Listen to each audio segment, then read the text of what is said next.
5 million. As in 5 million.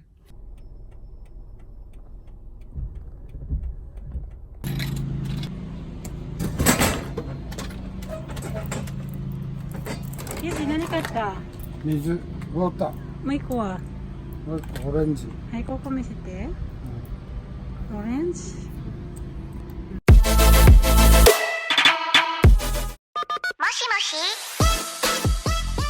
Hindi lang convenience, of course. Alam nyo ba guys, na dito sa Japan, mayroon silang 5 million, as in 5 million vending machine sa loob ng Japan. Alam niyo ba what is the story behind kung bakit ang dami-daming vending machine dito sa Japan? It's because Japanese people love convenience. Crime rate in Japan is low why there are so many vending machine in the country. Vending machine can be left outside and rarely vandalized and ransacked. And also, they want to save time. Alam niyo ba guys, dito sa Japan, hindi lang juice na vending machine. Mayroon din silang cup ramen, cake, pack lunch, you name it, ang dami, everything. Halos lahat, meron silang any kind of vending machine. So, hindi lang sila limited sa juice. The reason behind it, kung bakit, ang dami-daming vending machine dito, kasi they love convenience. At saka, they want to save time. For example, nasa company, then pagkatapos mag-work, tapos nauhaw ka, so kung wala kang juice, hindi mo na kailangan mapunta convenience store kasi even in the company, inside in the company, kaysa mga factory, mayroon silang vending machine. So, like in my company, sa pinagtatrabahoan ko, hindi lang isa. So, kung bibilangin ko siguro mayroong 7 vending machine. Oh no, 3, 4, 5, 6, 7, 8, 9. As in 9 sa company ko lang, at hindi lang juice. Kaya kung minsan wala akong baon, so I don't need to worry. Kasi may pack lunch, yung mga baon na pagkain mismo. At saka mga cup ramen, like this. Yan. So, hindi mo na kailangan mag-worry. Kasi meron din siyang hindi lang juice. Kung pagod ka, feeling mo tired ka, meron din siyang mga lipawitan. As in, ang dami. Tapos, pag nagta-travel ka, pag nagda-drive ka along the corner. Yan guys, so like that. Nakita niyo ba yan? Dinaanan natin. Sa road. Sa mga gilid-gilid, ang dami. Even in the park, ang dami. So, pag nagja-jogging ka, tapos nauhaw kang bigla, okay, pwede ka nang bumili kasi andyan lang sa gilid yung vending machine. Like this. Yan. So, the main reason kung bakit napakarami. Sa talagay ko lang ha, because convenience ang dulot ng maraming vending machine.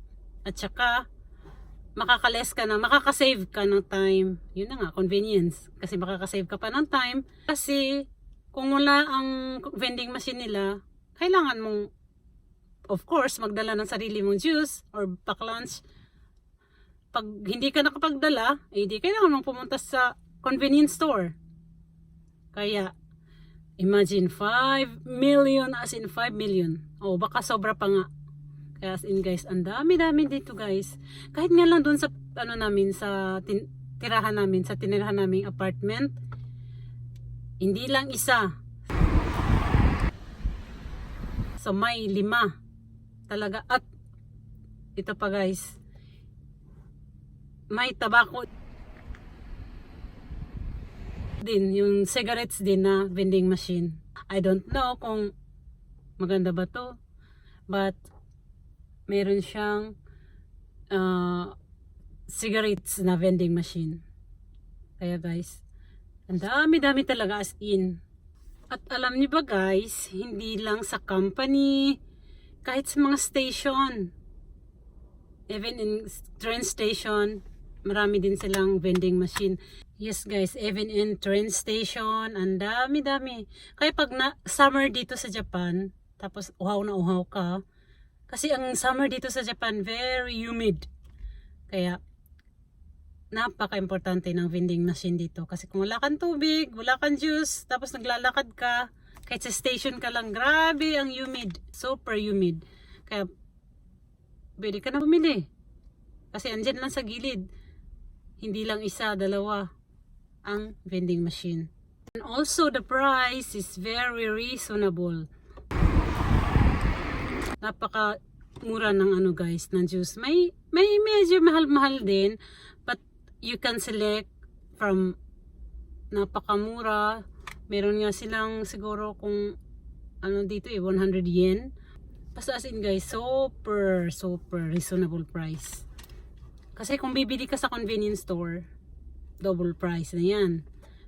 Kaya nga guys, ang Japan is something like land of vending machine. Maybe. Kasi nga, imagine 5 million or more. Kaya very convenience talaga siya guys.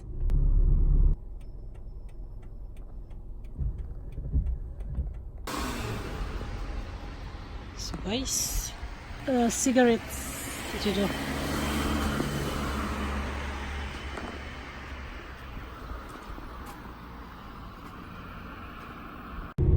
I hope guys you enjoy my video.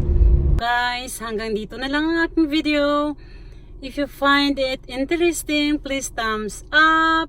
Kung nag-enjoy naman kayo, please consider subscribe my channel. And see you on my next video. Thank you guys for watching. Bye!